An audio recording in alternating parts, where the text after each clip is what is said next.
और गाने भी अब आते रहेंगे, ऐसा नहीं है। नमस्कार दोस्तों, मैं शिवेंद्र, आप सभी को स्वागत करते हैं शिवेंद्र ब्लॉग में। तो कैसे हैं दोस्तों, उम्मीद करता हूँ आप लोग बहुत अच्छे होंगे। दोस्तों वीडियो बने रहेंगे तभी आप लोगों को सही जानकारी मिल पाएंगे। दोस्तों बता दूं, खेसारी भैया का आज जो एक फिल्म आने वाला है, काफ़ी गजब का है, बोल रहा था बोल। आज शाम 6 बजे टेलीविज़न पे दिखेगा। काफ़ी नंबर 1 इंडिया का जो है टेलीविज़न पे दिखेगा। तो काफ़ी गजब का है पिक्चर। आप लोग ढेर सारा प्यार दीजिएगा दोस्तों।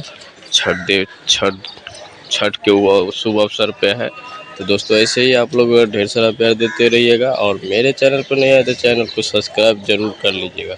और दोस्तों बताए गए हैं खेसारी भैया लाइव में कि गाना तो आते ही रहेंगे ऐसे ही, और थोड़ा थोड़ा आएगा।